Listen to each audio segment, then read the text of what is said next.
Right. तो last time हमने mean median mode पे छोड़ा था, लेकिन इस तरह के क्वेश्चंस नहीं देखे थे जिसमें हमें एग्जैक्ट वैल्यूज ना पता। अब जैसे यहाँ पे मैं सपोज ये क्वेश्चन पढ़ लेते हैं कि हिस्टोग्राम बना हुआ, उसमें number of hours worked for 40 employees is given. तो 40 एम्प्लॉइज का डेटा हमारे पास है। हिस्टोग्राम का मतलब ये होता है कि इसमें 6 लोग ऐसे हैं जिन्होंने 10 से 20 आवर्स के दरमियान काम किया। ठीक है, 6 लोग ऐसे हैं। और फिर यहाँ पे 18 लोग ऐसे हैं जिन्होंने 17 लोग ऐसे हैं जिन्होंने 20 और 30 के दरमियान काम किया। और इसी तरह बाकी सारे भी पढ़ सकते हो। मैं एग्जैक्ट वैल्यू नहीं पता कि उनकी कितनी थी, 10 आवर्स किए, 20 किए, 15 किए, 13 किए, ये नहीं मालूम। बस ये पता है कि 6 लोग ऐसे हैं जो इस ब्रैकेट में फिट करते हैं। तो पूछ रहे हैं कि which of the following could be the median and mean number of hours worked for the 40 employees। अब मीडियन कैसे फाइंड करते थे हम, द मिडिल वैल्यू। तो अगर आपके पास 40 वैल्यूज हैं तो you do 40 plus 1। I should, ठहरो ये चेंज कर लूं पेन। तो you would do for the median you would do 40 plus 1 divided by 2।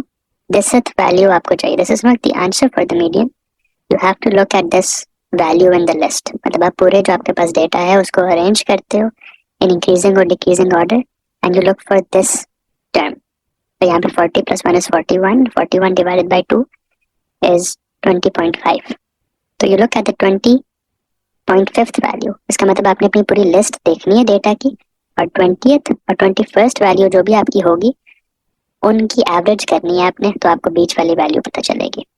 अब यहाँ पे जब आप ये सारा डेटा लिस्ट में लिखना शुरू करोगे तो पहली 6 वैल्यूज आएंगी इस रेंज में, अगली 17 वैल्यूज आएंगी इस रेंज में। तो यहाँ तक अभी तक 6 वैल्यूज आई थी। फिर 6 प्लस 17 करोगे तो आपके पास आ जाएगा 21। लेकिन आपको चाहिए थी 20 और 21st वैल्यू के दरमियान वाली वैल्यू, तो वो वैल्यू इस ब्रैकेट में होगी। तो पहली 6 वैल्यूज इसमें गुजर गई थी, फिर आगे 7th 8th 9th all the way up to the 21st value यहाँ पर है। लेकिन आपको 20th और 21st वैल्यू के दरमियान वाली वैल्यू चाहिए थी, वो इस ब्रैकेट में होगी।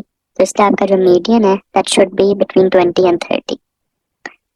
तो उसमें ए बी सी सारे ठीक हैं, लेकिन डी ऑप्शन आउट हो जाता है, राइट। बिकॉज ए भी हो सकता है मीडियन, 22 भी ठीक है, 24 भी ठीक है, 26 भी ठीक है, सारे इस ब्रैकेट में पूरे आते हैं। तो हम एस्टिमेट ही कर सकते हैं, एग्जैक्ट आंसर नहीं बता पा रहे। आगे उन्होंने पूछा कि mean numbers of hour worked. Mean होता है एवरेज, अगेन वो आपने ऊपर पहले सम फाइंड करना होता है कि कुल मिला के सबने कितने घंटे काम किए divided by the total number जो यहाँ पे 40 है। लेकिन टोटल आवर्स हम कैसे कैलकुलेट करेंगे, हमें तो पता ही नहीं कि इन 6 लोगों ने कितने घंटे काम किया और इन 17 लोगों ने कितने घंटे काम किया एंड सो ऑन। तो हम करते हैं कि हम अगेन एस्टिमेट कर लेते हैं, उसकी एक लोअर बाउंड फाइंड कर लेते हैं कि मीन कम से कम कितना होगा, और उसकी अपर बाउंड फाइंड कर लेते हैं कि ज्यादा से ज्यादा मीन इतना हो सकता है। तो जो जिस ऑप्शन में मीन हमारा उन ऑप्शंस के दरमियान लाई करेगा, उन लोअर बाउंड और अपर बाउंड के दरमियान लाई करेगा, वो ठीक होगा। तो उसको कैलकुलेट करेंगे कैसे, आप करोगे 6 टाइम्स 10, क्योंकि यहाँ पे एटलीस्ट सबने जो 6 लोग हैं उन्होंने एटलीस्ट 10 घंटे काम किया, तो मिनिमम 60 आवर्स यहाँ पे काम हुआ है। सिमिलरली यहाँ पे 17 times 20 and so on and so fourth. जब आप ये ट्राई करोगे आपका आंसर तकरीबन कोई 26 27 आएगा। That means your mean has to be bigger than 26 और 27, मीनिंग कि ये वाले ऑप्शंस तो नहीं हो सकते बिकॉज इसमें the mean is too small. तो आपका ऑप्शन सी रह जाता है which will be the correct one. ठीक है, हम इसको एक बार क्लियर कर लेते हैं। अब let's move to the next thing.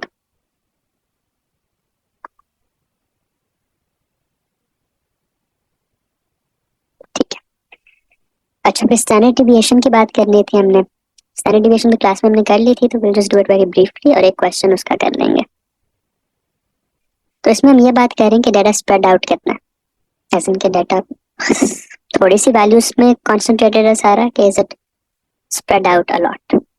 ठीक है, इसमें कंपेयर किस वैल्यू से किया जाता है, मीन से। मतलब द आइडिया एसेंशियली इज कि आप ये कहते हैं कि अच्छा ये आपके पास वैल्यूज की एक्सेस है, ये आपका यहाँ पे आपका मीन था।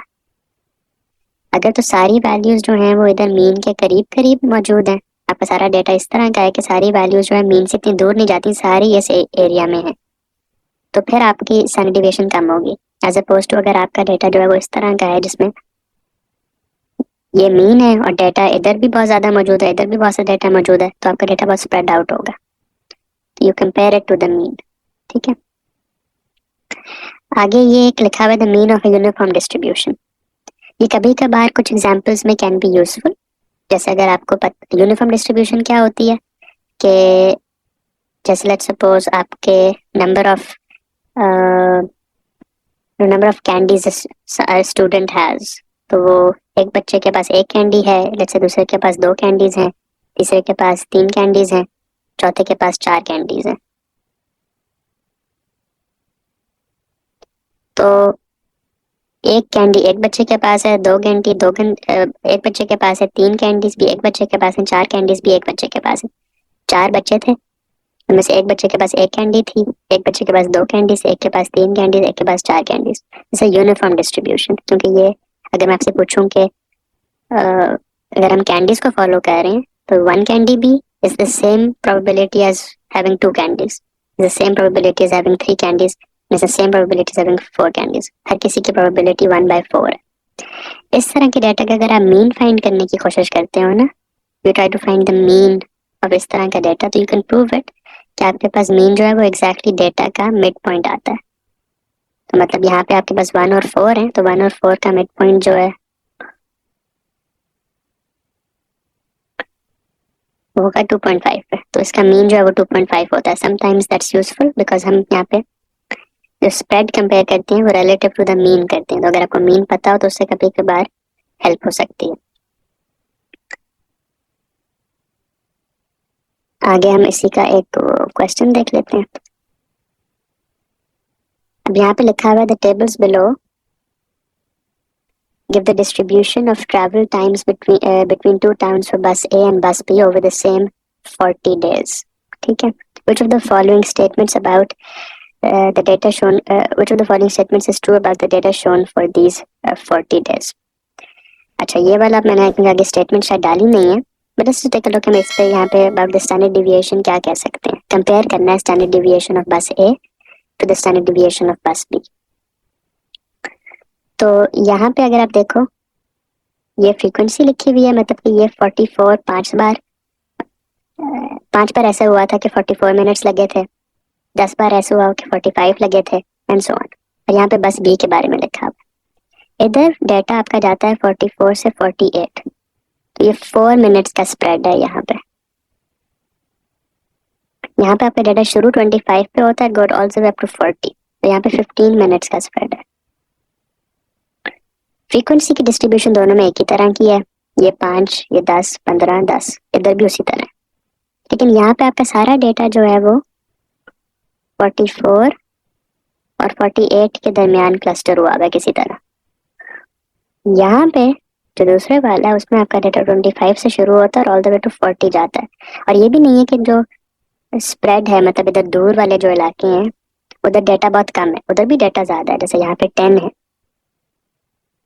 और यहाँ पे 5 है, और बीच में एक जगह पे 10 हो जाता है, फिर एक जगह पे 15। तो इधर अगर आप स्प्रेड देखो तो इट्स मच मोर देन सारा डेटा इसके निस्बत 4 वैल्यूज में खाली क्लस्टर हुआ है।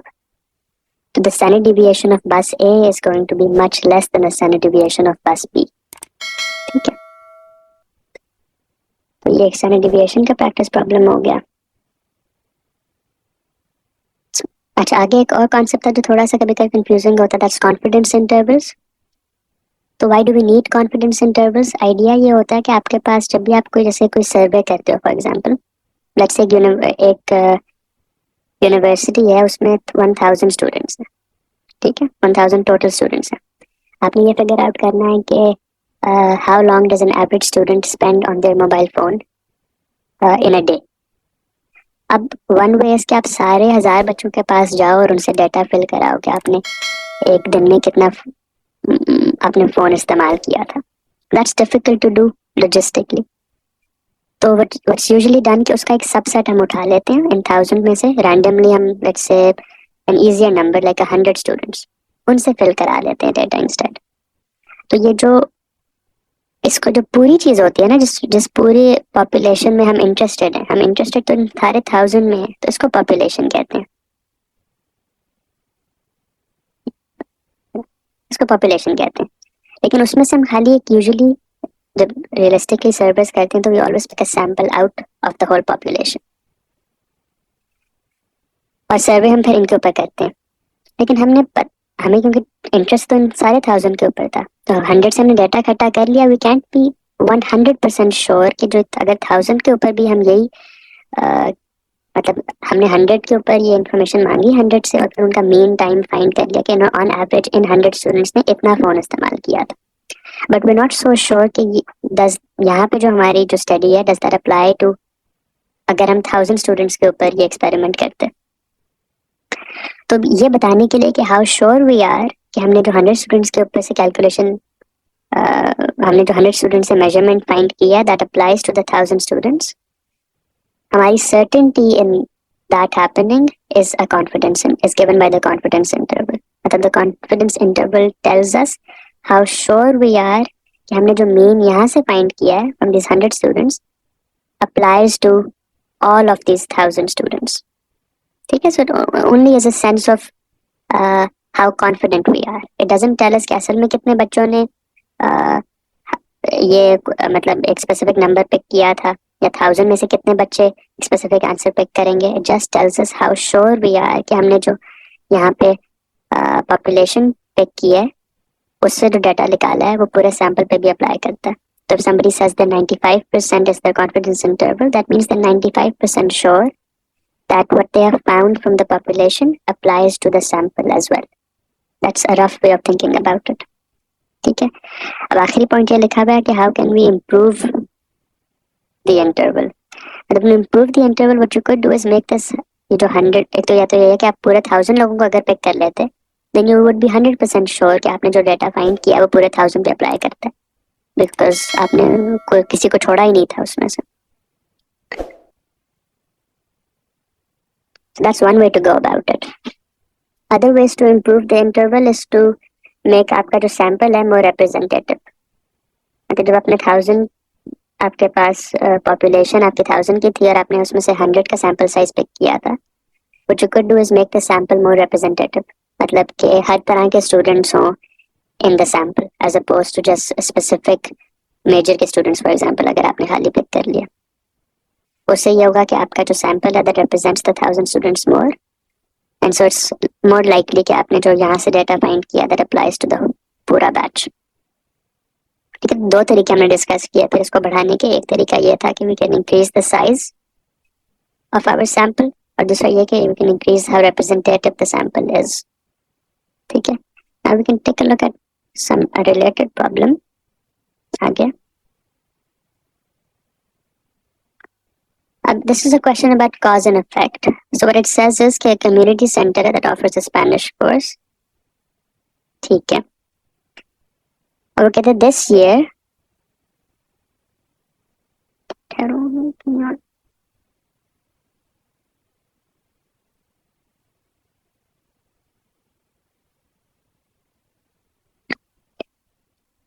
this year all students in the course were offered additional audio lessons they could take at home। लेकिन ये खाली this only happened this year, अभी इसी साल उन्होंने ये काम शुरू किया। फिर होता ये है कि the students who took these additional audio lessons did better in the course than students who did not take the additional audio lessons। Which of the following is an appropriate conclusion? ठीक है, तो again what happens is कि community center है, they're offering a certain language course। इस साल they have started this additional thing where they offer lessons that you can take at home। और फिर हुआ ये at the end कि the students who did take the lessons did better। The question is asking which of the following is an appropriate conclusion from the above data। So we can look at the options। So the first option says that taking additional audio lessons will cause an improvement for any student who takes any foreign language course। The problem with this is कि हमने any foreign language course के ऊपर हमने अभी experiment किया ही नहीं। We only did it for Spanish courses, so we can't really say anything about any foreign language course। और फिर एनी स्टूडेंट वाले पे भी ये मसला है कि हमने खाली वो जो एक पेक्यूलियर कम्युनिटी सेंटर है खाली उसके स्टूडेंट्स के ऊपर एक्सपेरिमेंट किया है, नॉट डिफरेंट स्कूल्स में जाके डिफरेंट यूनिवर्सिटीज में जाके स्टूडेंट्स को दिया और फिर चेक किया। खाली हमने एक बहुत छोटे से डिपार्टमेंट के अंदर चेक किया है कि अच्छा ये एक्स्ट्रा लेसन्स देने से काम बेहतर हो रहा है। तो वे हमने कभी डाटा जो मेजर ही नहीं किया, मतलब इस तरह के एक सेट के ऊपर कि हमने स्पेनिश से कोई और लैंग्वेज पिक की हो या स्टूडेंट्स डिफरेंट डिपार्टमेंट्स के लिए हो, तो we can't really comment on this option at the moment given जो ऊपर उन्होंने एक्सपेरिमेंट रन किया था। अब second we can take a look at the second option. उसमें it says taking additional audio lessons will cause an improvement for any student who takes a Spanish course। उसमें उन्होंने ये चीज बेहतर कर दी कि they have done Spanish course में ऊपर मसला हो रहा था, but they still उसके अंदर मसला यही है कि वो any student की बात कर रहे हैं। हमने क्योंकि खाली एक peculiar community center के students के ऊपर डाटा रन किया था, हम उस community center के ऊपर कमेंट कर सकते हैं। We're not really sure at the moment if this community center is representative of any student around the world। ठीक है। Part C, taking additional audio lessons was the cause of the improvement for the students at the community center who took the Spanish course। अब ये पूछा है कि the cause itself was the improvement। अब improvement आई तो थी लेकिन हमें ये क्लियर नहीं है कि cause क्या है। ये ऑप्शन ये क्लेम कर रहा है कि the cause is the fact कि they took these extra lessons। इसमें ये मसला है कि अब फॉर एग्जाम्पल अगर आप एक क्लास में ऑफर करते हैं ऑप्शनल क्या चाहिए टेक होम एक्टिविटी आप ये घर जाके कर लें, यूजुअली यही होगा the people more interested in studying would take those things, तो उनके शायद ग्रेड्स वैसे ही बेहतर आने थे।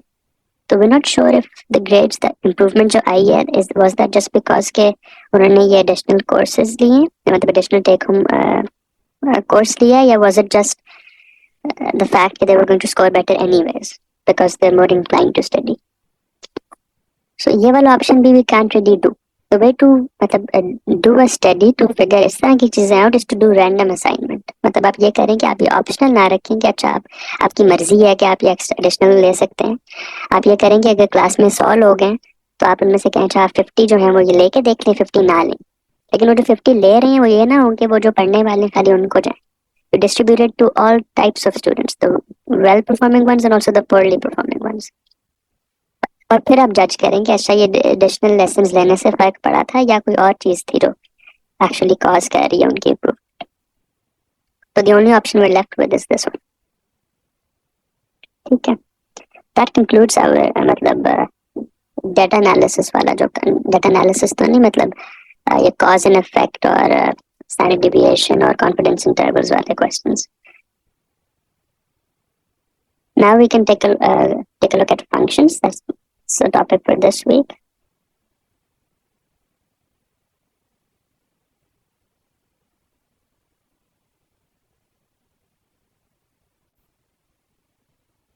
Now we want to talk about functions। So let's see।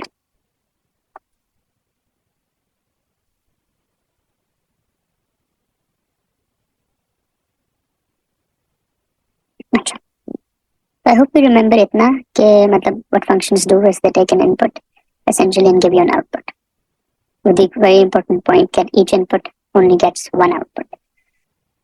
अब उनकी नोटेशन इस तरह की कुछ थी, जैसे h of x यहाँ पे given है, पूछा जा रहा है h of 2 क्या है, तो what that means is you just जहाँ पे आपको x नजर आ रहा है वहाँ पे आप 2 डाल दो and just calculate the result। तो आपके पास आएगा 3 times 2 which is 6 minus 1। 6 minus 1 is 5, so this would be 5। ठीक है, जो इनपुट्स होती हैं दे फॉर्म योर डोमेन और जो आउटपुट्स होती हैं दे फॉर्म योर रेंज। तो अगला पूछ रहे हैं कि what is the domain and range of this function. अच्छा, जो डोमेन में मैंने अभी यही बोला कि जो इनपुट्स होती हैं दे योर डोमेन, बट ओनली वो वाली इनपुट्स चलती हैं जो जिन पे आपके फंक्शन की कोई रियल वैल्यू आउटपुट भी हो। मतलब अगर आप यहाँ पे कोई नेगेटिव नंबर डालेंगे तो एक रियल आउटपुट नहीं आएगी। So we don't really count that in your domain. तो इसकी जो डोमेन होगी that will be all non negative numbers. तो 0 भी चलेगा, तो कोई पॉजिटिव नंबर हो वो भी चलेगा। Range is the possible results जो आपके पास आएंगे। अब अंडर रूट को हम यूजुअली डिफाइन करते हैं as only giving the positive square root. मतलब अगर आप 4 की स्क्वायर रूट करो तो 2 भी आ सकता है, -2 भी आ सकता है, but when we write it as a function what we mean is just the positive answer. मतलब यहाँ पे अगर मैं 4 डालूंगा तो आउटपुट 2 आएगी again, because if I am calling it a function that means कि each input only has one output. तो डोमेन हमें पता चल गई कि has to be all non negative numbers. तो ये जो डोमेन है that is going to be 0 से लेके कोई भी नंबर चलेगा। मतलब जिस तरह मैंने ज्यादा कॉम्प्लिकेटेड तरीके में लिख दिया, ऑल आई मीन इज के any number greater than equal to 0। ठीक है, any number greater than equal to 0 works. फिर आपसे अगला जो पूछा जा रहा है वो रेंज क्या। हमें पता है कि रेंज हमने अभी एक तो ये देखी कि 0 भी हो सकती है, अगर x 0 होता तो आंसर 0 आता। तो लगता तो यही है कि ग्रेटर देन इक्वल टू 0 है, कि कोई भी नंबर पिक कर लें एज लॉन्ग एज इट्स 0 या positive, that will be the output of this function. अगर आप कोई भी नंबर सोच लो, let me call it k, आप ये चाहते हैं कि अंडर रूट एक्स जो है वो k आए, तो आप चेक कर रहे हो कि ऐसा कोई x है भी सही जो k बनाता है। तो जरूरी ऐसा है कि x है, आप बस k स्क्वायर इनपुट कर दो यहाँ पे, तो आपका आंसर जो है वो k आएगा। and k is as we have said greater than or equal to 0। तो कोई भी आप पॉजिटिव मतलब नॉन जीरो नंबर यहाँ पे डालो, इसका बस मतलब ये है कि इनपुट आपकी ये होनी चाहिए k स्क्वायर, तो आंसर आपका वापस k आ जाएगा। तो इसकी जो रेंज होगी, जो f ऑफ x है, वो बस ये होगा, कोई भी नंबर ग्रेटर देन इक्वल टू 0। ठीक है, अच्छा लेट्स मूव ऑन। अच्छा, जैसे हमने पहले भी बोला था कि each input can only have one output. अब यहाँ पे ये मैप फंक्शंस को रिप्रेजेंट करने के मुख्तलिफ तरीके हैं, this is one of them. तो यहाँ पे जो ये वाला सेट है ये आपके इनपुट सेट है और ये आपके आउटपुट्स है, और ये मैप कर रहा है इनके दरम्यान। आपको देखना है ये फंक्शन है या नहीं है। अब जैसे ए इनपुट की तो पी आउटपुट आया, एक इनपुट की एक आउटपुट है, not a problem. B input की क्यू आया, एक इनपुट की एक ही आउटपुट, कोई मसला नहीं। सी इनपुट किया क्यू आया, अगेन एक इनपुट है उससे एक ही एरो निकल के आउटपुट दे रहा है, कोई मसला नहीं। डी से आर कोई मसला नहीं, बिकॉज वो एक इनपुट की एक आउटपुट है। एक आउटपुट जो है वो शेयर हो सकती है between two inputs, but each input must have only one result. तो ये फंक्शन है। फिर पूछा जा रहा है ये वाला फंक्शन है या नहीं। इसमें अगर आप देखो, जब मैं ए इनपुट करता हूँ तो मेरे पास क्यू भी आंसर आता है और आर भी आता है, तो इसलिए ये फंक्शन नहीं है, this is not a function. ठीक है, लेकिन फंक्शंस को हम ग्राफिकली भी रिप्रेजेंट कर सकते हैं, लाइक हियर।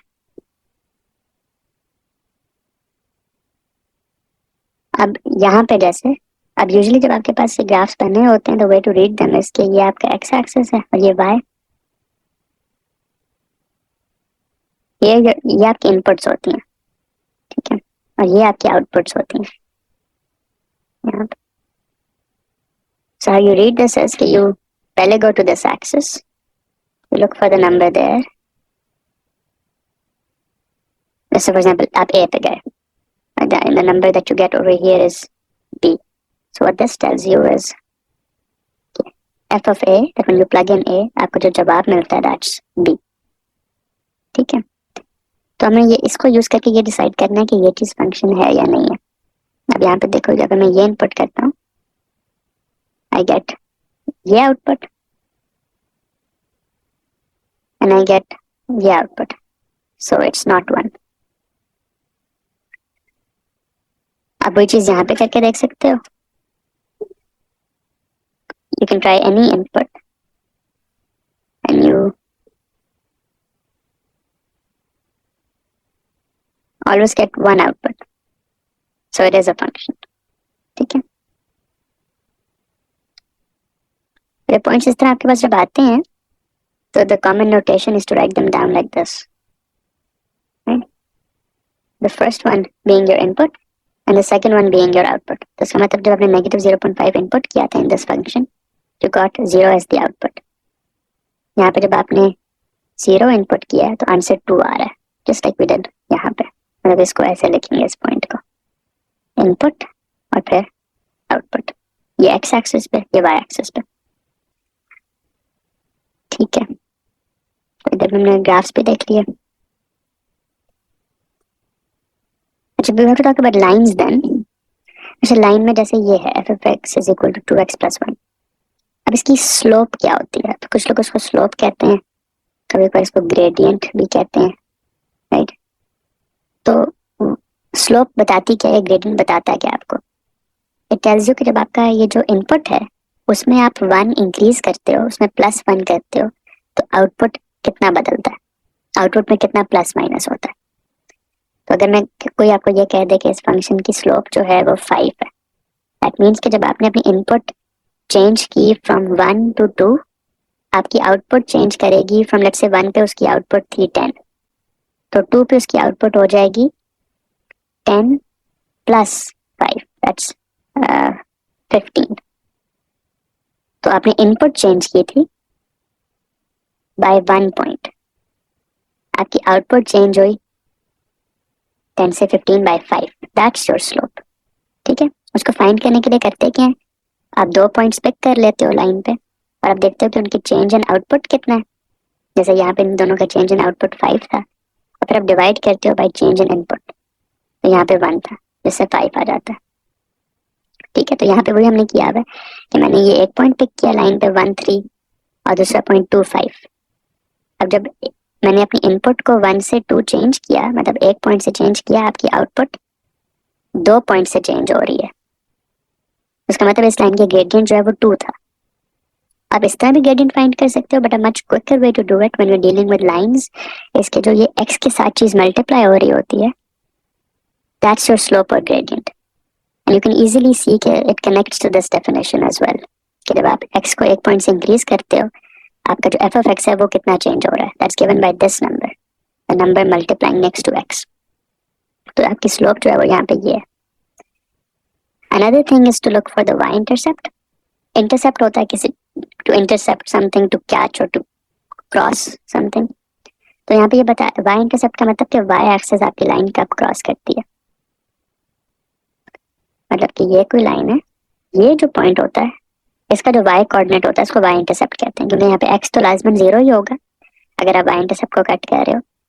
आपने बस देखना है कि y पे क्या आउटपुट आती है जब x 0 होता है, तो आप यहाँ पे बस x 0 करते हो, आपके पास ये लाइन थी f of x is equal to 2x plus 1, आपने x में 0 डालना है,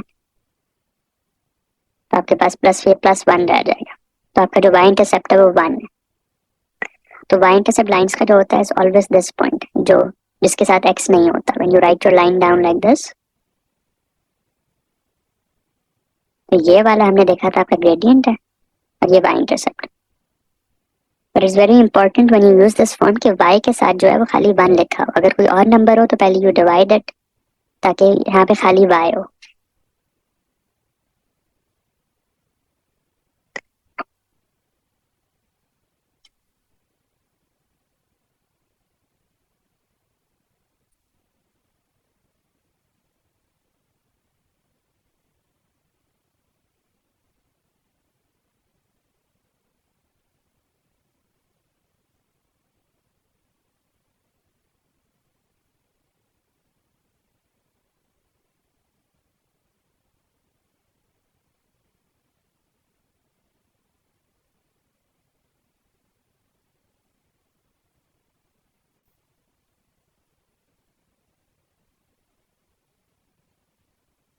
अच्छा, we can use the graphs we have plotted so far to help us solve simultaneous equations as well. Let's take a look at how. अब यहाँ पे ये है कि हमारे पास ये दो वेरिएबल्स हैं a और b, and we want to figure out what values they are. लेकिन हमें वो पता नहीं, हमें बस ये पता है कि b and a are related like this. They have two pieces of information that link b and a together. Our goal is to find b and a such that कि ये equation भी satisfy हो जाए और ये equation भी satisfy हो जाए। अब एक तरीका जो आपने कॉमनली किया होगा दैट सब्स्टिट्यूशन और एलिमिनेशन, तो उनको एक बार जल्दी से देख लेते हैं। By substitution, what you do is कि you use one of the equations to make one of the variables the subject. जब वो सब्जेक्ट बन जाए तो आप उसको फिर दूसरे में प्लग कर देते हैं। अब यहाँ पे luckily b is already the subject. So what we can do is go to the other expression, वहाँ पे जहाँ पे b लिखा हुआ है उसकी जगह बस 2a plus 1 लिख देते हैं and we just solve this. So we get 4a plus 2 is equal to minus 4a plus 3. Right, तो यहाँ पे जब 4 ऐड होगा that's 8a is equal to 3 और माइनस 2, तो a is 1/8. Similarly b can be found by doing 2 into 1/8 plus 1। ये मैंने ये बस ये वाली एक्सप्रेशन यूज की थी। तो आपके पास आ जाएगा 2 into 1/8 is 1/4 plus 1, that is 1.25, right? Because 1/4 is 0.25 और that's easy, right? ठीक है। दूसरा तरीका होता है एलिमिनेशन, तो वो भी देख लेते हैं। जिसमें क्या करते हैं, तो हमारे पास आंसर यहाँ से आ रहा था ए बी का 1/8, 1.25। लेट्स चेक हमें दूसरे मेथड से भी वो मिलता है या नहीं। ठीक है,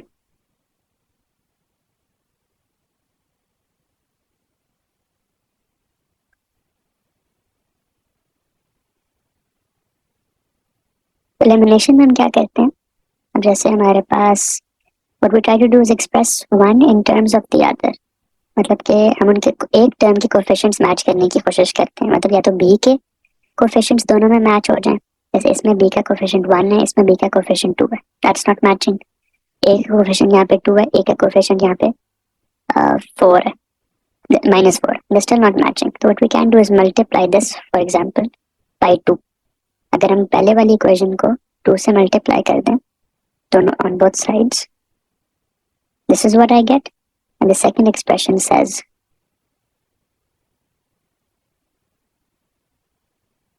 तो अगर मैं अब इन दोनों को फॉर एग्जाम्पल सबट्रैक्ट कर दूं दोनों एक्सप्रेशंस को, तो ये 2b 0 बन जाने का। 4a minus 4a is 8a, और 3 + 2 सॉरी 2 - 3 होगा, दैट्स -1। तो 8a is again 1, तो a is again 1/8, और b उसी तरह you can use either one of the expressions to figure it out। ये एलिमिनेशन अगेन हमने ऐसे की थी कि इसमें यहाँ पे 2 ले आए थे हम, और यहाँ पे 4। 2 लाने से ये हुआ कि जब ये माइनस हुए तो ये दोनों चीजें खत्म हो गई, राइट। तो ये दो तरीके तो हमारे पास कॉमनली होते हैं। The next thing is by graphic. The idea यहाँ पे, let me just clear it all out।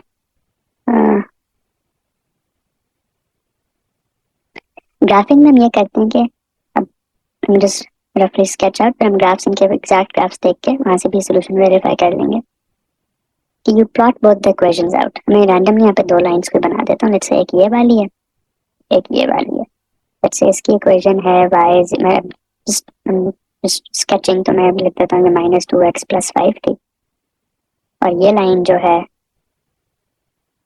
That's y = 3x + 8। ठीक है, तो ये दो लाइन्स हैं। अब इस लाइन पे अगेन जैसे मैंने शुरू में देखा था, वो वाले पॉइंट्स, वो वाले x और y होते हैं जिससे ये इक्वेशन सेटिस्फाई होती है, जो ये वाली लाइन है।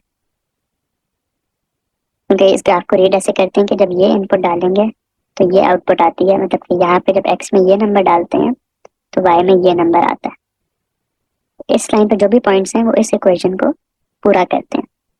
सिमिलरली ये जो ये दूसरे वाली लाइन है, इसमें जो भी पॉइंट्स आते हैं वो इस इक्वेशन को सेटिस्फाई करते हैं। हमने यहाँ पे अगर goal is to find A B या एक्स वाई, बस वेरिएबल के नाम वर्क है, दैट वर्क विद बोथ। तो ये वाला पॉइंट होगा जहाँ पे इंटरसेक्शन हो रही है दोनों की, वहां पे इस तरह के एक्स वाई हैं जो इधर भी चलते हैं और इधर भी चलते हैं। तो we simply look for the intersection of the two.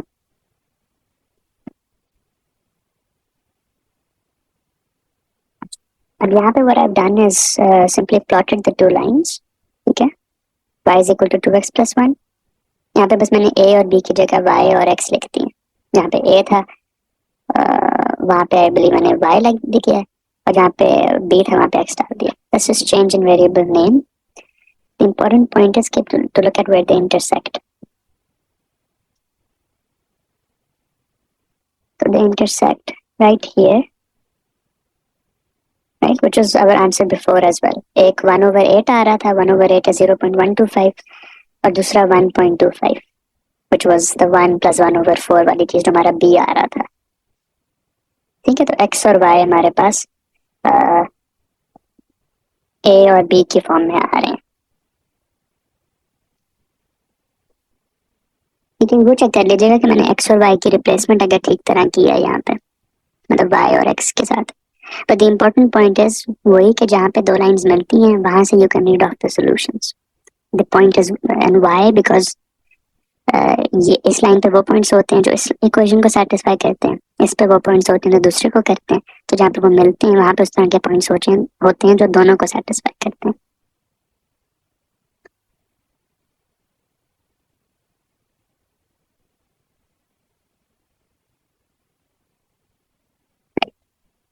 अब उससे by this we can also discuss 3 types of solutions when you have इस तरह का कोई problem.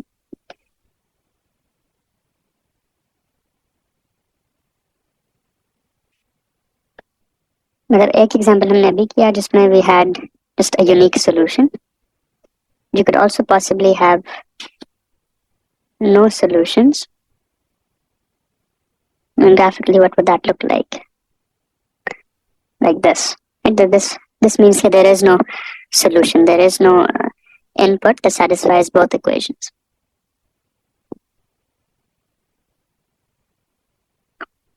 You can also have a third case in which any input works. That any values, any pair of values that you pick would satisfy the equation.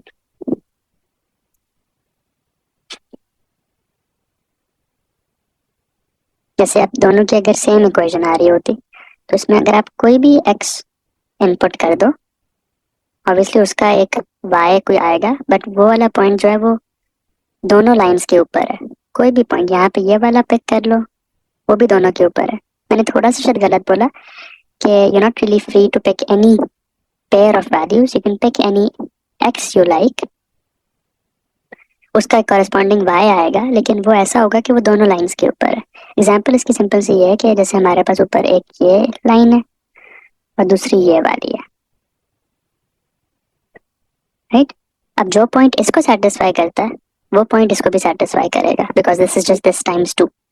और जो point इसको satisfy करता है वो इसको भी करेगा. तो any point on this line works and any point on this line also works because they're the same line. That's what I meant, कि there are infinite solutions. You can pick any point on the line. ठीक है. और यहाँ पे जब आपके पास कोई solution नहीं होती, वो कभी इंटरसेक्ट नहीं कर रहे, इनको कहते हैं पैरेलल लाइंस. बिकॉज दे इनका एक डिस्टेंस होता है दरमियान में जो कभी कम ज्यादा नहीं होता, इतना ही दूर वो हमेशा रहेंगे एंड दे नेवर क्रॉस. क्योंकि क्रॉसिंग पे हमारी सोल्यूशन थी तो इसमें कोई सोल्यूशन नहीं होगी. ठीक है. तो अब विल टॉक मोर अबाउट ये पैरेलल और परपेंडिकुलर लाइंस आगे.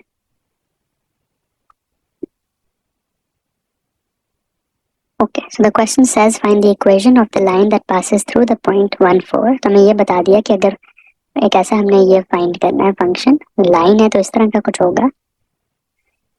इसमें हमें ये y और x तो रहेंगे, वो तो वेरिएबल वो है जिनको हम यूज करके प्लॉट करते हैं, बट हमें ये m और c फाइंड करना है. फिर एक चीज हमें ये पता है कि उस पर ये पॉइंट लाइन के ऊपर आता है. इसका मतलब जब x में 1 डालते हैं तो y में 4 आता है. That means I can write this down. Okay, this equation is true. Right, y4 is equal to m plus c.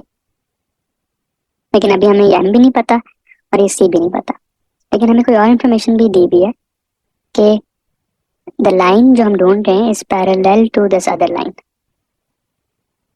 अब अगर दो लाइंस पैरेलल होती हैं, they move in the same direction. That means कि they will have the same slope. They move in the same direction से बेहतर शायद ये है कि they increase and decrease at the same rate. For example, अगर दो लाइंस पैरेलल हैं, suppose I pick 2 lines which are parallel, ये जब एक स्टेप इधर जाता है तो लेट्स से 2 स्टेप ऊपर जाता है, तो ये वाली लाइन भी अगर एक स्टेप इधर जाएगी तो उसको भी 2 स्टेप ऊपर जाना पड़ेगा. अगर ये ज्यादा ऊपर चली गई या कम ऊपर गई तो इनके दरमियान ये जो फासला है ये कम ज्यादा हो जाएगा. So if 2 lines are parallel they have to have the same slope. तो अगर इस लाइन की स्लोप हम जैसे हमने देखा था ये नंबर, ये वाला नंबर स्लोप होता है तो 2 है, तो जो हम लाइन ढूंढ रहे हैं उसमें स्लोप 2 होगी. तो हमें स्लोप अगर पता चल गई तो c फाइंड करना है. That's easy to do. तो यहाँ से c2 आ जाएगा. तो हमारे पास ये पहले वाले पार्ट का आंसर होगा this thing. This makes it parallel to this line. लेकिन साथ में फिर हमें ये भी पता था कि ये पॉइंट भी लाइन के ऊपर होना चाहिए. उससे हमें ये पता चला कि c हैज टू बी 2. ठीक है. Another thing that we have to look at is ये अगला पार्ट, उसमें लिखा हुआ है कि perpendicular to this line. Perpendicular का मतलब कि वो जहाँ पे क्रॉस करते हैं वहाँ पे एक 90 एंगल बनता है। जब अज्यूम कि ये एक लाइन जा रही है, जब दूसरी लाइन उसको क्रॉस करेगी तो यहाँ पे 90 डिग्रीज का एंगल बनता है। What we can show is कि if two lines are perpendicular to each other, तो जब अगर ये दो लाइन्स हैं, let's say y is equal to m1 x plus c, और ये कोई एक लाइन है उसका y स्लोप है और y इंटरसेप्ट है, और कोई दूसरी लाइन है उसमें कोई और स्लोप है और कोई और y इंटरसेप्ट है। अगर ये दोनों परपेंडिकुलर होंगी तो वी कैन शो के m1 को जब m2 से मल्टीप्लाई करते हैं तो आंसर -1 आता है if the two are perpendicular. तो अगर हमें पता है वो परपेंडिकुलर है तो हम इसकी स्लोप फाइंड करेंगे, that we can make m1, फिर हमें दूसरी की स्लोप पता चल जाएगी। स्लोप पता चल गई तो सी हम जैसे पहले हमने किया था इस पहले पार्ट में उसना कर सकते हैं। तो इसकी स्लोप क्या है, लेकिन हमने याद रखना कि it's not going to be 6 because यहाँ पे ये 2 लिखा हुआ है, पहले भी have to divide by the 2 ताकि यहाँ पे खाली y रह जाए। तो 6 डिवाइड बाय 2 होता है 3x माइनस ये 4/2 विच इज जस्ट 2। तो इस लाइन को ऐसे भी लिख सकते हैं, इसकी स्लोप 3 है। अगर इसकी स्लोप 3 है और दूसरी स्लोप हमें नहीं पता क्या है, आंसर इज -1, इसका मतलब दूसरी स्लोप जो आएगी इज -1/3। हमें स्लोप पता है, एक पॉइंट भी पता है, तो जैसे हमने पहले वो किया था लिख के, हमें ये तो पता है ना कि वो ये चीज ट्रू होगी, y is equal to 4 is equal to m plus C. जैसे हमने पहले ये पॉइंट 9 पे था तो y is equal to m plus C में प्लग इन किया, और यहाँ पे m की जगह फिर से ये -1/3 डाल देंगे तो we'll be able to find c और इसकी इक्वेशन आ जाएगी। ठीक है, that's how you deal with parallel and perpendicular lines। अच्छा, आगे हमारे पास फंक्शन जनरल फंक्शंस पे वापस आ जाते हैं। अभी मैंने लाइंस की थी specifically, but you can talk about other types of functions as well. अब यहाँ पे we talking about nested functions. Nested के फंक्शंस का मतलब कि दो मतलब one function serves as the input of another function, मतलब कि जो एक फंक्शन की आउटपुट आ रही है वो दूसरे वाले की इनपुट होगी। तो जैसे उसको लिखते हैं कि अब जैसे यहाँ पे ये दो फंक्शंस हैं, एफ ऑफ एक्स है और जी ऑफ एक्स है। अब उन्होंने ये पूछा हुआ है कि F of G of X क्या है। इसका मतलब बस ये है कि आपने पहले जी ऑफ एक्स फाइंड करना है। जी ऑफ एक्स क्या है, ये है। इस पूरी चीज को फिर आपने यहाँ पे प्लग करना है इस एक्स की जगह, फिर यहाँ पे इस एक्स की जगह भी वो प्लग इन हो जाएगा। तो जैसे मैंने करके भी दिखा है, पहले बस जी ऑफ एक्स को रिप्लेस किया with what G of X is, और फिर एफ ऑफ एक्स करने की जगह एफ ऑफ ये पूरी चीज करनी है। तो जहाँ पे एक्स आ रहा था एफ में, वहां पे ये पूरी चीज लिख दी। इसको हम आगे और सिंप्लीफाई कर लेते हैं, -8x प्लस 10 और आगे +1, तो -8x plus 11। This thing is equal to F of G of X. इसकी एक और नोटेशन भी होती है, कभी कभार ऐसे नहीं लिखते, कभी कभार जैसे यहाँ लिखा हुआ है एफ ये डॉट जी एक्स, उसका मतलब भी सेम चीज। अब आगे ये एग्जांपल है, try to find G of F of 1। अब ये उल्टा है, लेकिन ये यहाँ पे एफ ऑफ जी था, यहाँ पे जी ऑफ एफ है, तो पहले आपको एफ ऑफ 1 फाइंड करना पड़ेगा। F of 1 is 2 times 1 plus 1 that's 3। इस 3 को फिर आपने जी में प्लग इन करना है, that gives you -4 times 3 plus 5 that's -12 plus 5 that's -8। Yes -8, ठीक है। तो that's how you deal with nested functions।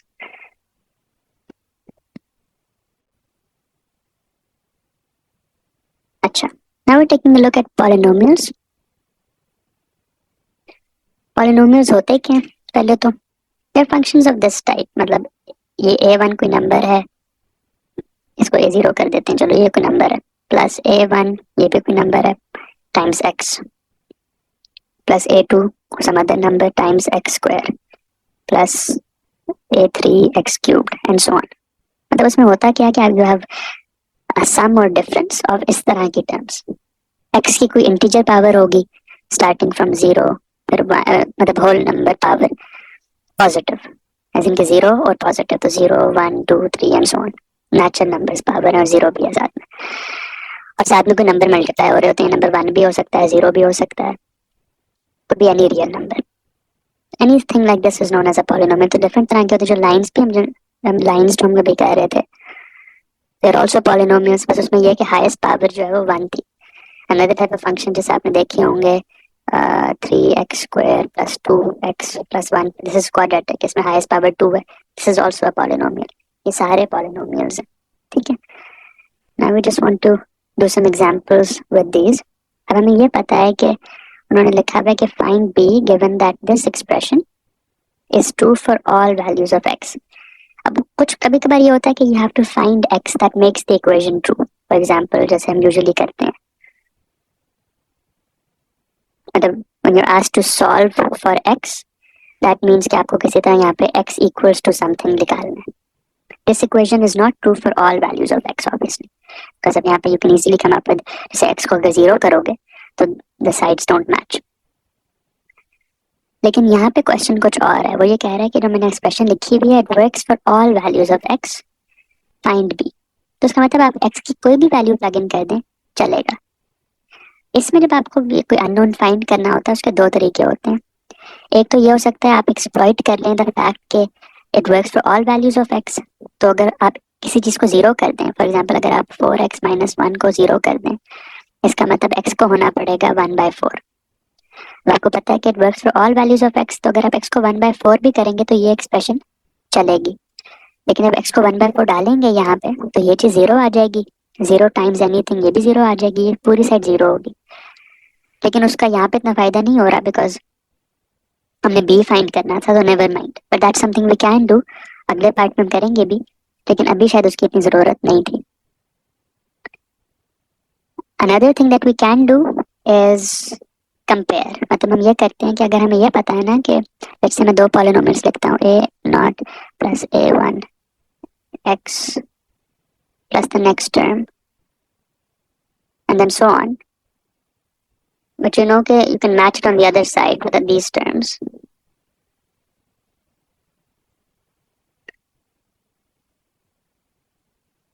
If you know that these two are true for all values, that these two are equal for all values of x, that means that a0 has to equal to b0, that means a1 has to be equal to b1, that means a2 has to be equal to b2 and so on. मतलब जो same powers वाले coefficients हैं they have to match. मतलब यहाँ पे x power 1 है, यहाँ पे x power 1 है, यहाँ पे इसके साथ b1 नंबर था, यहाँ पे a1 है, that means a1 has to equal b1.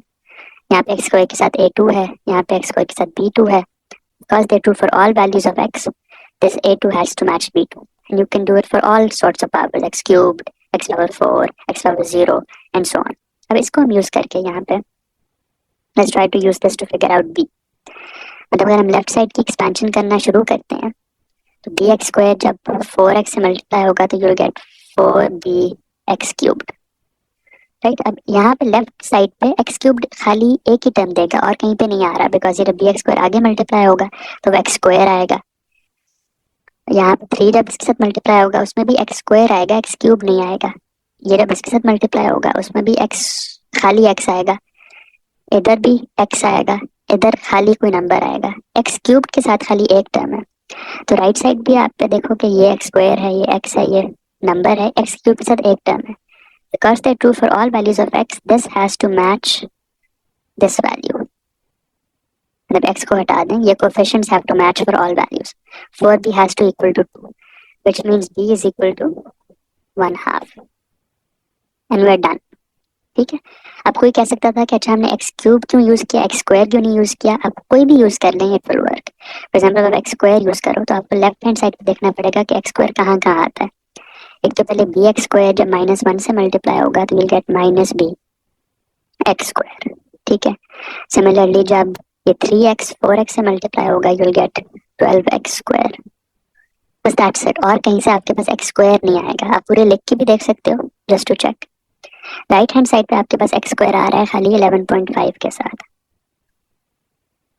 तो these coefficients have to match. मतलब यहाँ पे -b + 12 था, x² का कोफिशिएंट मैंने x² कॉमन कर लिया और राइट साइड पे 11.5. यहाँ से भी जब आप इसको सॉल्व करोगे आपके पास आएगा 0.5, which is obviously the same as half. ठीक है, तो एक हमने ये करके देख लिया। अच्छा, अब आगे एक और टाइप ऑफ क्वेश्चन होता है dividing polynomials.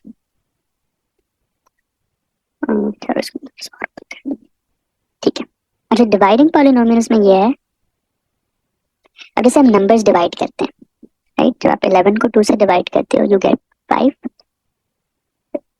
Reminder 1, right. Using the fact कि 11 over 2 is 5 remainder 1, you could rewrite it like this. Sorry, not this. Erase करते हैं। Yeah.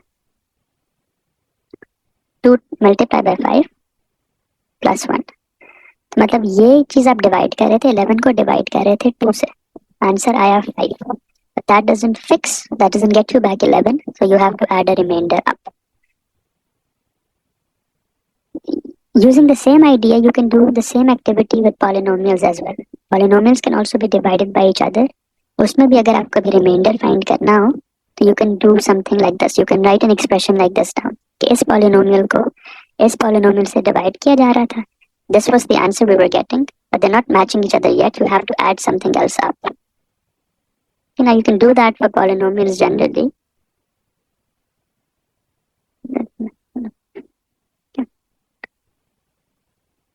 What we're supposed to do in the next part is we're given this polynomial here, अब इसको उन्होंने divide किया by this 3x minus 2, and they've given you the quotient already. They're asking for the remainder.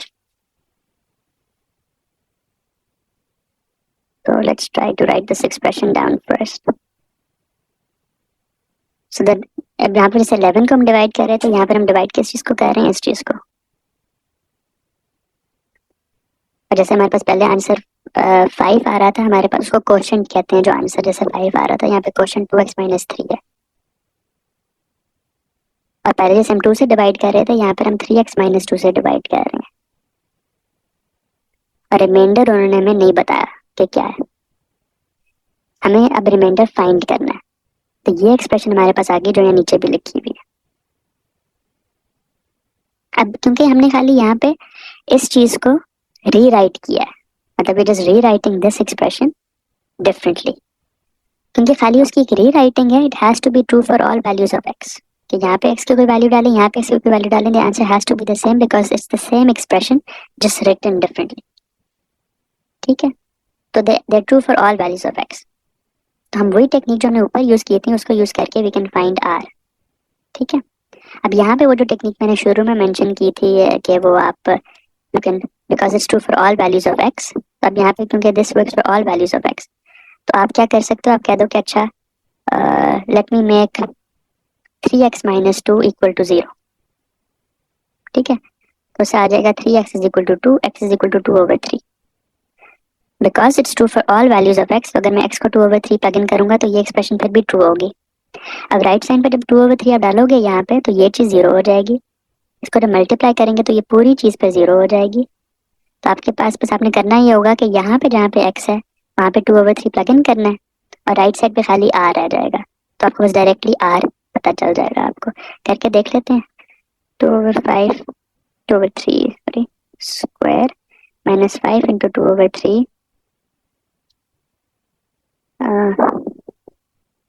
plus 4, that should be r। ठीक है, 2 squared is 4, 3 squared is 9, 6 तो 6 multiplied by 4 over 9 minus 10 over 3 plus 4, that is r। इसको हम simplify कर सकते हैं। देखिए 3 के टेबल से करें तो 3 3 are 9, 3 2 are 6, तो ये ऊपर 8 आ जाएगा। 8 minus 10 over 3 प्लस यहाँ पे अगर हम वो कर लें इसको एलसीएम, तो यहाँ पे 1 है, इधर भी 3 होना चाहिए, तो दोनों को 3 से मल्टीप्लाई कर देते हैं। 8 minus 10 is minus 2 plus 12 over 3, that's 12 minus 2 10 over 3, तो r जो है वो ये आता है आपके पास। ठीक है, I hope that makes sense. Algebra की शक्ल में गलती हो सकती है, but the technique is what we have seen इधर। अब थोड़े से वर्ड प्रॉब्लम्स हैं involving functions, so let's take a look at these।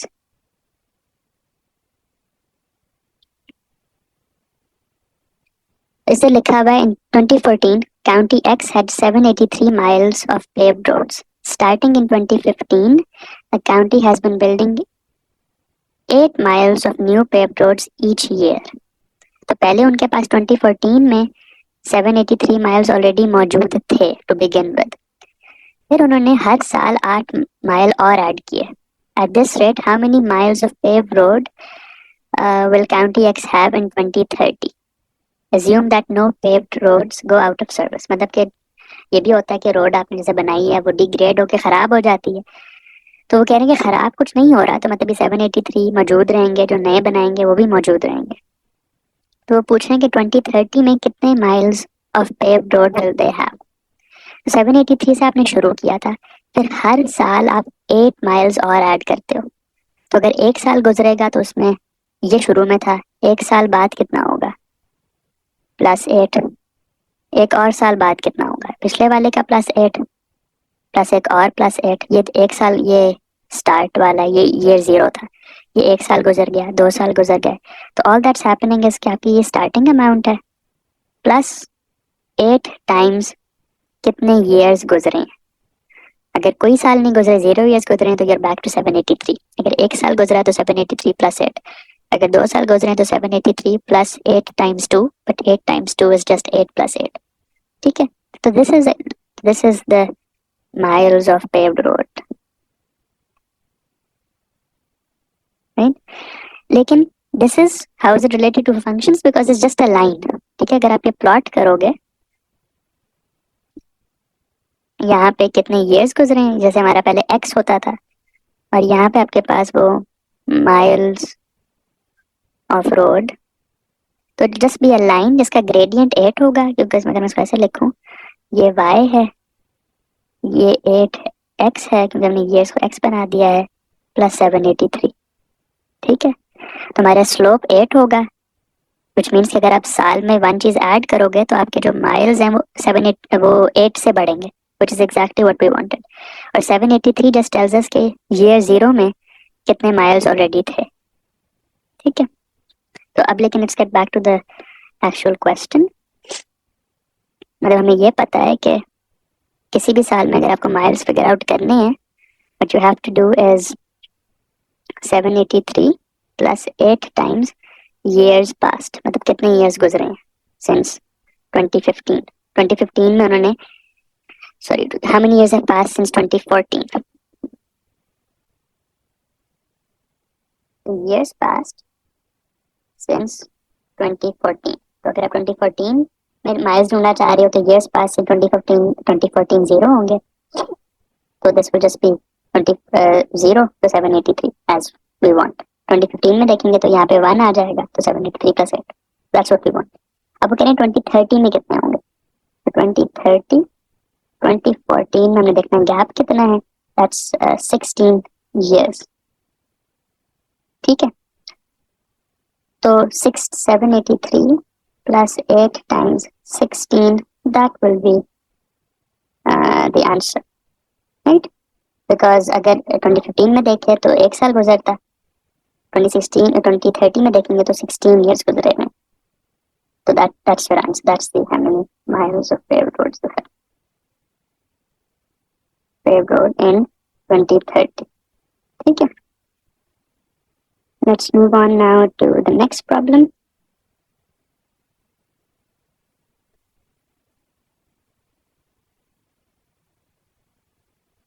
In 2014, County X had 783 miles of paved roads. Starting in 2015, the county added 8 miles of new paved roads each year. At this rate, in which year, अब यहाँ पे question mark हो गया, in which year will County X first have at least 1,000 miles of paved roads, again assuming that no paved roads go out of service. हमें पहले ये again वही लिख लिया, 783 + 8 multiplied by years passed since 2014. ठीक है, we would like this to be at least 1,000. That means we would like this to be either equal to 1,000 or greater than 1,000. अभी inequality है, हमें equal to 1,000 भी कर सकते थे, but हमें at least 1,000 करना था. So let's try working this out. what number should go here such that this thing is greater than or equal to 0? तो इसको मैं बस अब ये जो मैं लंबी सारी पूरी चीज लिख रहा हूँ उसकी जगह खाली मैं y लिख देता हूँ. तो 783 plus 8y is greater than or equal to 1000. 8y, अब मैं 783 दोनों साइड से सब्ट्रैक्ट करूंगा, यहाँ पे ये 0 हो जाएगा. 1000 minus 783, 1000 minus 783 क्या होगा? 1000 okay, let's just me do it on a calculator quickly, just एक गलती ना हो कोई. 1000 minus 783, that's 217, which means that अब दोनों तरफ अगर मैं 8 से डिवाइड कर दूं तो y has to be greater than 27.125. So y has to be bigger than or equal to 27.125. But what's the minimum possible y that you can have? अब y has to be, अगर मैं y 27 pick करता, that doesn't work. ठीक है, because I have to pick a whole number. पहले ये clarify कर लेते हैं कि whole numbers क्यों pick करने पड़ेंगे y के लिए. Because y represents the number of years past. It doesn't make sense to talk about 27.125 years past क्योंकि एक साल गुजरता है तो वो रोड्स में वो रोड्स प्रोड्यूस करते हैं. So if I use only 27 years, that won't work. If 27 years after 2014 I look, वहाँ पे भी मेरे पास उतनी roads नहीं बनी होंगी जितनी चाहिए, because y has to be bigger than this number. So the next y that works is 28. So I have to look 28 years since 2014. तो जिस जो year मुझे चाहिए minus 2014, उनके दरम्यान में गैप 28 years का. So 2014 plus 8, this is 2032, right? I'm sorry, 2042, not 32. Because you have to do 28 plus 14, it should be 42. So 2042 mein they would have the roads that they want.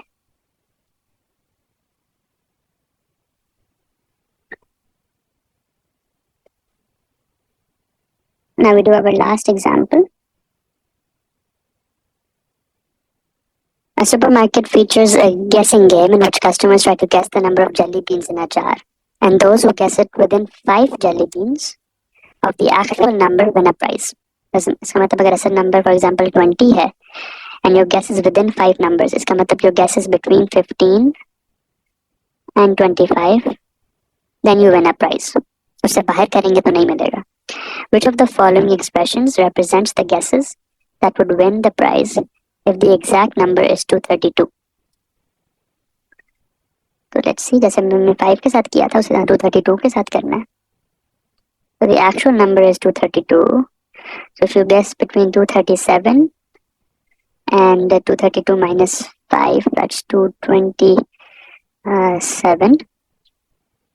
So if your guess is between these two numbers, आपको prize मिलता है. अगर आप इससे बाहर gas इसके अंदर gas करोगे तो प्राइज मिलेगा, इससे बाहर करोगे तो नहीं मिलेगा. वो पूछें which of these inequalities represents the winning guesses, right?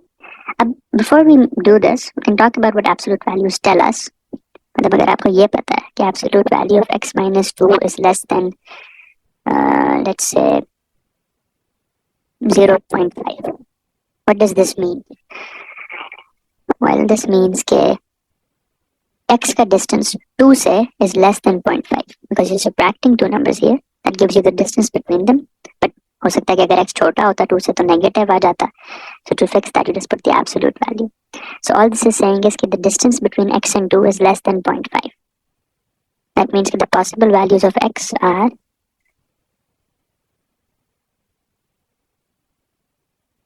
here, right?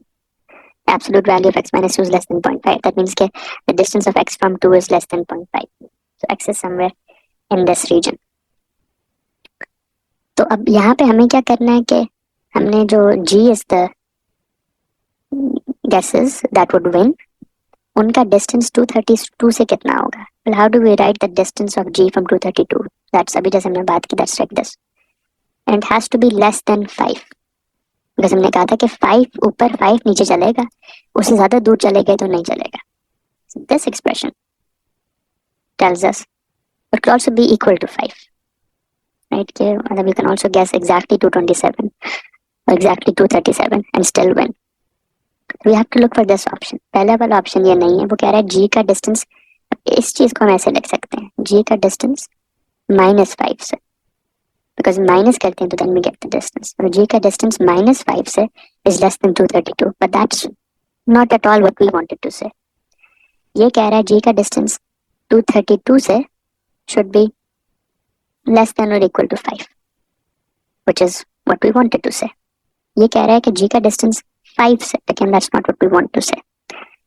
ये कह रहा है g का डिस्टेंस -232 से is less than 5. That's close to what we wanted to say, but we don't consider, हमें 232 से डिस्टेंस करना है, not -232 से. So this option is correct. ठीक है, that concludes आज की